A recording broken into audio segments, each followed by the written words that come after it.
road. So here we are, connecting with your guardian angel. Now, the thing about the guardian angel is that they are there. Whether you like them, you know them, you acknowledge them, or you believe, it just is. So have you ever felt a sudden sense of peace and heard a whisper of guidance or seen a sign that you know it's just too perfect to be a coincidence? That could be your guardian angel reaching out to you. You see, recognizing your guardian angel's presence is important because I know for sure we weren't meant to be so challenged in this world, to have so many mistakes. And it's not really a mistake, it's a misstep, a misthought, a misbelief. But if we connect with a guardian angel and we believe that guardian angel is there. So I know there's going to be people that are skeptical about the guardian angel thing. But the entire thing about living a fulfilled life is gathering everything that you can put together to help you live that fulfilled life. That is what is important. So whatever it is, we don't know, we must eat, we must have talks with people about our emotion, we know we have to move, we know we have to have a spiritual belief that everybody is okay and we are also okay, and then of course we need money. So do we need partners on earth? We have them though. We have friends, we trust, we believe. Well, your guardian angel is one of those kind of support that you need. They are the one that will give you the little tap on your shoulder. They're the one that say, stop it, reverse, don't go this way. And I have had so many experiences with my guardian angel where I was told to not do something or to do something. And in doing that, I ended up either getting in some mess or avoiding the mess. But as I grew and I became a little bit more insightful, a little bit more mindful, I don't even think it's wisdom. I became more aware of every moment of my day. And that's when I realized you have to follow those inspirations. They work for you. And of course, you remember them when they hurt you. We do not remember them when they're successful. Because sometimes it comes in such a subtle way that you might not actually understand it. But sometimes when you really get into the root of your guardian angel, it comes strong. You can actually hear it, and then you in turn, you understand it. So what you do, you respond like you're talking to someone. And that is what is important. You see, communicating with your guardian angel, you can do that with words and by writing it down in a book and going there. I have a guardian angel. I've always known I had many angels around because I was brought up to understand there is protection with your guardian angel. And many times, when you notice, there is one big important tip that you should listen to. Have you ever just felt that every time you look like this, there's a flash here, a flash there, and you know nobody's there, but from the corner of your eyes, you see this. Or all of a sudden, you smell of flowers, and there are no flowers around you, where you are indoors in the middle of winter and you're smelling gardenias. You have to realize there is an essence. Our guardian angels are made of energy, just like us. Energy like the trees. It just is. Because you see, we weren't meant to be challenged as much as we are. That's why we had the support. Now, some people will tell you all sorts of things about angels. Oh, they're bad angels. Well, if you attract a bad angel, then you're looking for some bad results for something or the other. But if you look for that guardian angel and you request it, you can, whether in prayer or you don't believe in prayer, well, ask the universe, ask the divine timing. And if you believe in God, ask, what is it? Because if you go back to the religious thing, I think the Jewish one is called Metatron. I'm not too sure. But I know in the Muslim religion, they do talk about the angels. And we do have it in the Christian religion only. That is my take on it.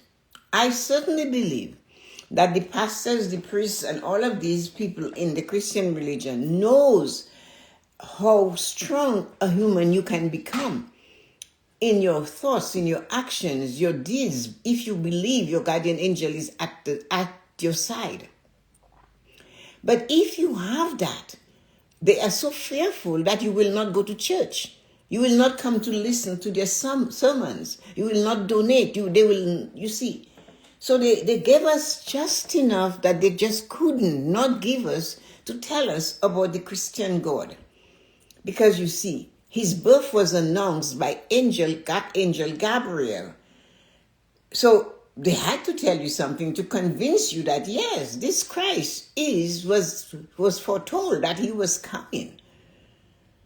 And we have to understand that. So, but if you know the support you can get, the same way the guardian angel went to Mary to tell her cousin Elizabeth was with child, is the same way the guardian angel went to Joseph and said, we know you did not do anything with her, but you should marry her.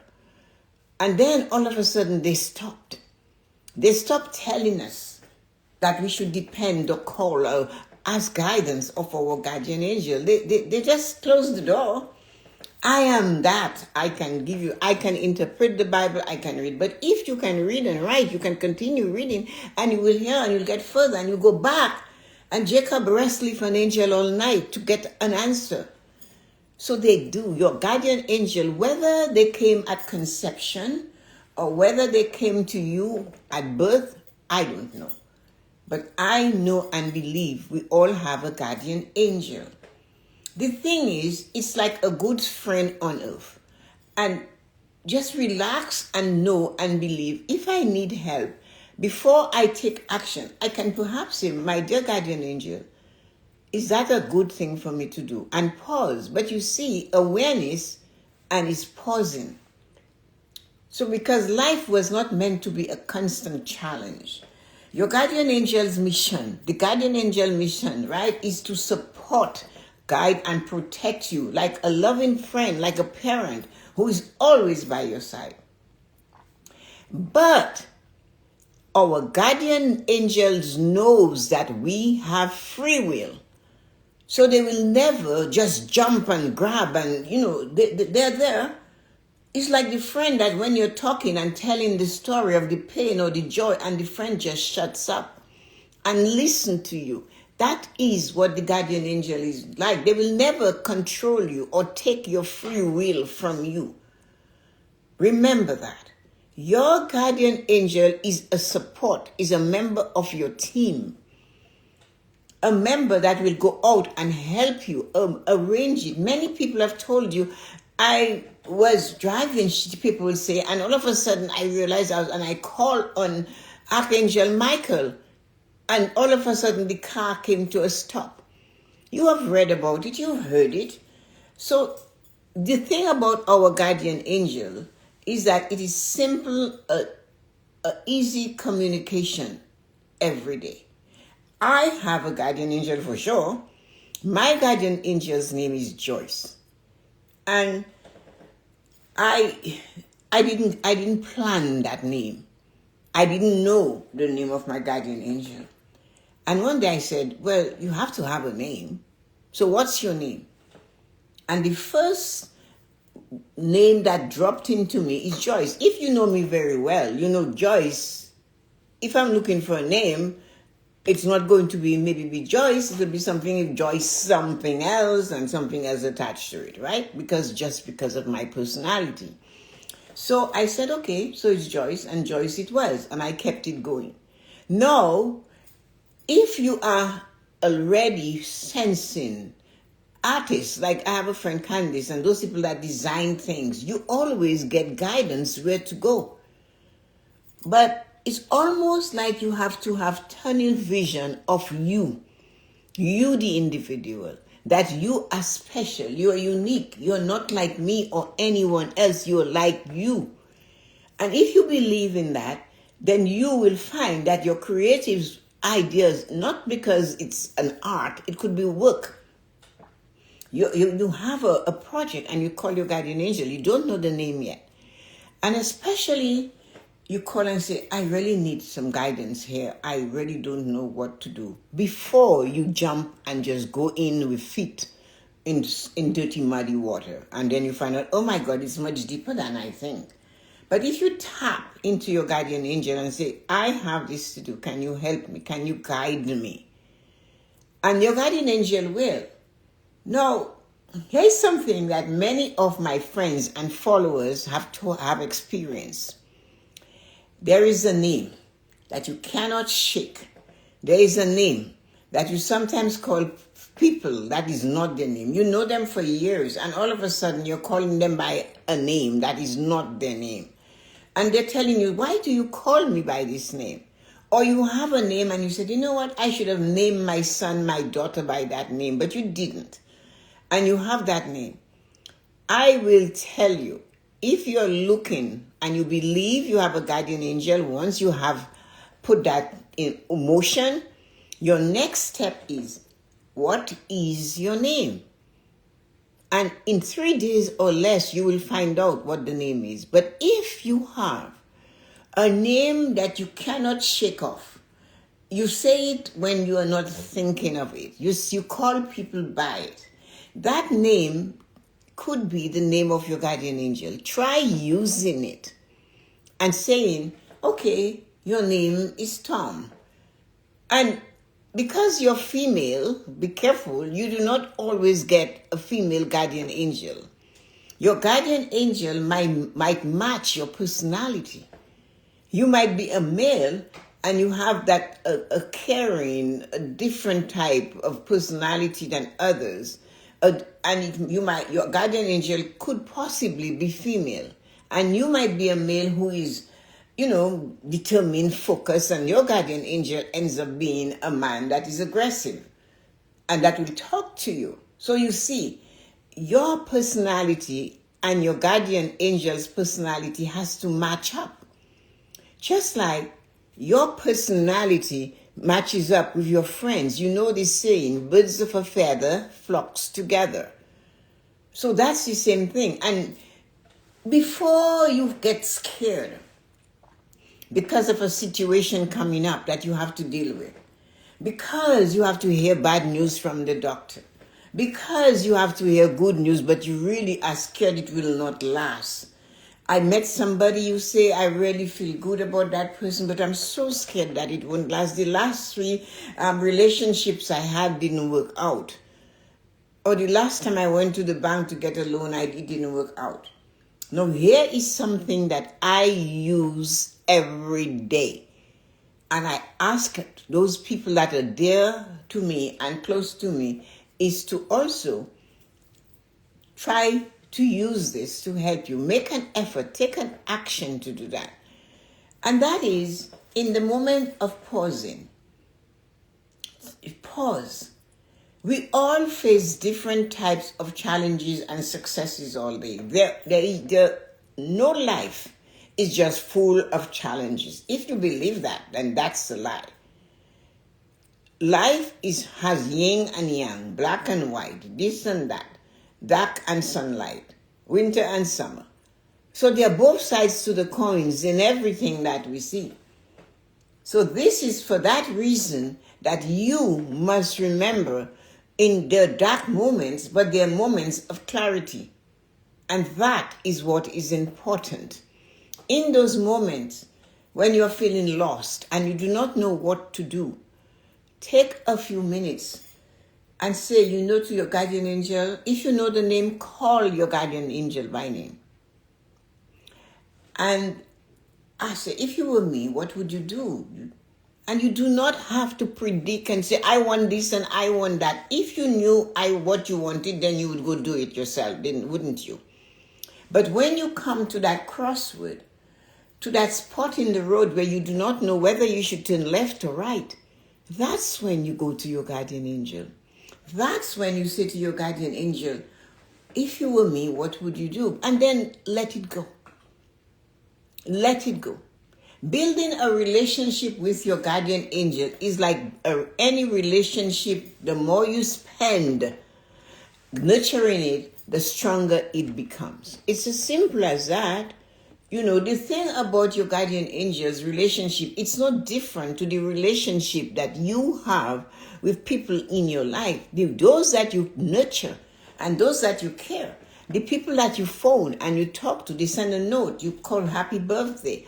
All of that is building that relationship. The person that you know can buy anything they want, but you bought them a mug, for example, because you thought that they would enjoy the mug. That is great. And that is building a relationship. Your guardian angel is the same thing. Ask your guardian angel a question. Do not be afraid. What do I need to focus on today? Today you're feeling like a ship in the ocean without a rudder. You're going wherever. You're just flopping and flipping. When you realize that, stop and say, okay, what should I focus on today? Joyce, what should I focus on today? And it will happen. How can I find more peace in my life? How can I get a better job? What should I do to increase my earnings? What should I do so I can attract the right partner? What should I do so I can trust myself and love myself? Write it down. Whatever comes to mind, write it down. Even if it seems random, just trust it and follow it and see the results you will get from it. And that is what is important. If you could receive a clear message from your guardian angel, what would you ask? Answer that question to yourself in a brief pausing moment. So, the guardian angel's name is, you wouldn't call your friend all the time. You say, hi Joan, hi Mary, hi Tom, hi John, right? So, let me give you one major, a little bit of a story about me and my guardian angel in a time when it was really challenging for me and my family, really challenging. It was winter in 2014 and my husband was going for chemo. So, at that stage, this person has no energy. So at that time I did not wear glasses for seeing as much as it was just for reading. So anyway, the summer before I was in New York and I bought a dozen pairs of these fancy little glasses that had all sorts of prints and colors and that. And so what I did, I set one of those little reading glasses everywhere I would be, in the kitchen, in the bedroom, in the family room, in the dining room, in the living room, on the table, in my purse, in my car. So I had them. So that morning, I'm getting ready. So I have to, papers to take to the hospital and all of that. And he's sitting there waiting for me. And I'm packing my bag. And on the dining table is one of those reading glasses. So I thought, I didn't, it's always there. Then all of a sudden, the thought came, take those glasses with you.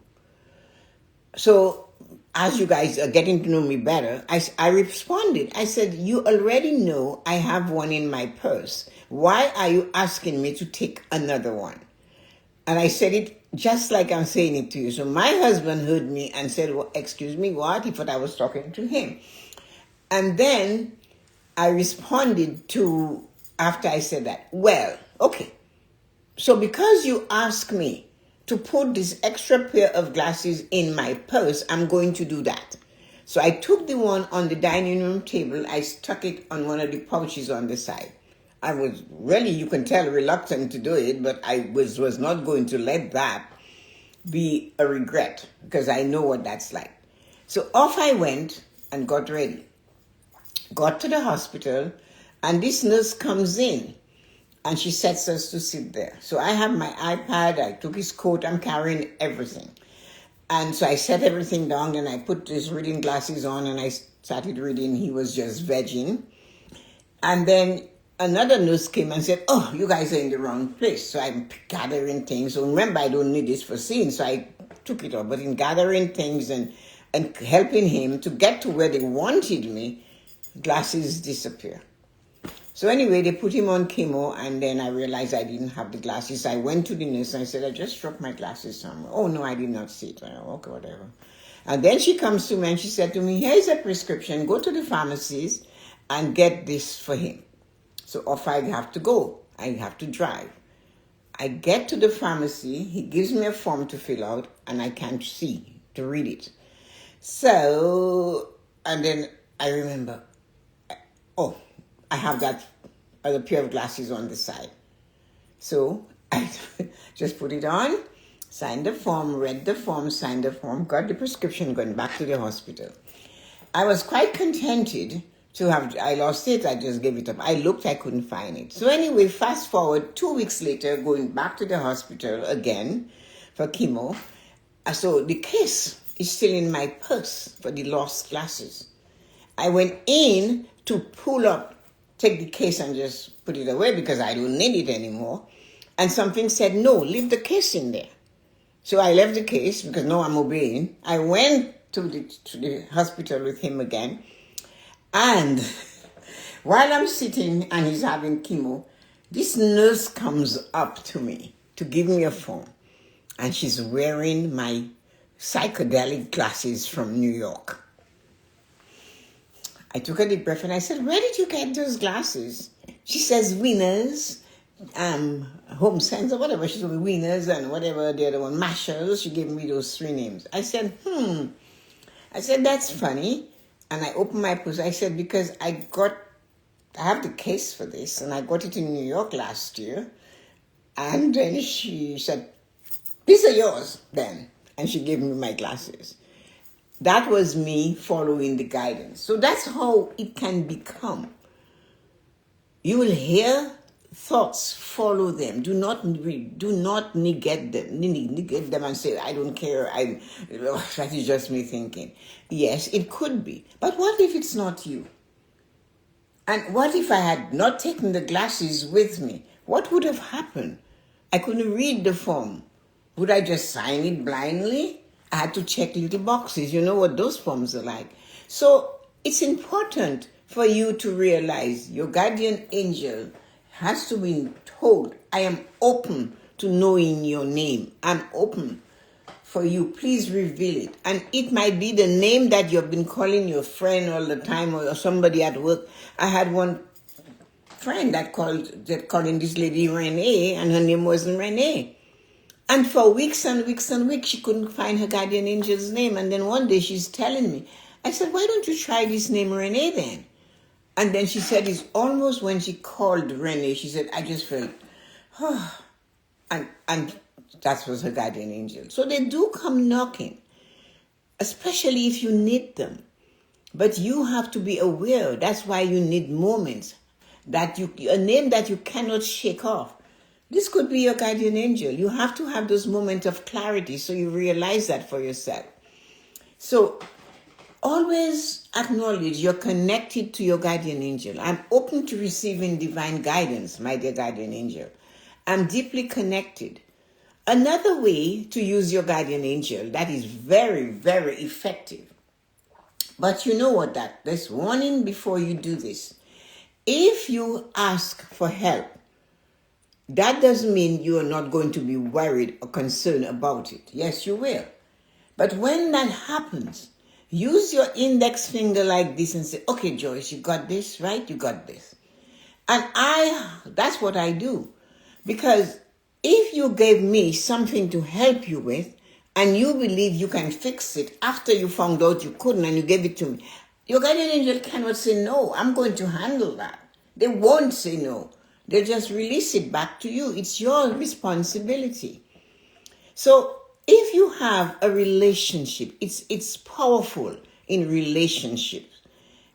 Listen carefully. This is not something to take and just believe it's just going to be like this. Listen carefully. If you have a relationship, a child, a family member, parents, siblings, work, lovers, whatever, a relationship that is not going the way you would like it to go. Now, you do not tell your guardian angel to go make that person bend to your will, no matter who or what it is you desire. This is what you do. Again, listen carefully, listen with your mind. You say to your guardian angel, this is exactly how I do it. Dear Joyce, can you talk to the guardian angel of so and so for me? That's it. Simple, but it is that. You cannot and you should not tell your guardian angel the results you're looking for, because if you had known what you're looking for, you would have gotten it already. And wait. And the second part of the challenge is this. When you are talking to you have told your guardian angel to talk to the other person's guardian angel, leave it alone. That is your team. Let them sort it out. You stay on the side. It's none of your business at the moment to go in and jump in and say, well, I want you to make them love me more. I want them to stop gambling. No. They already know the problem that you face. They already know the challenge that you face. So your job is to say, have a conversation. Talk on my behalf. Negotiate on my behalf. And sometimes you're going to feel that it's not working fast enough. That's when the index finger comes up and you go, okay, Joyce, you got this, right? You got this. That is for your own confidence. You're checking in to make sure that your guardian angel got it. It's just to make you feel better. But do not call and fight. And you see the person is going wild and things are getting worse. Okay, I know Joyce is on it. Just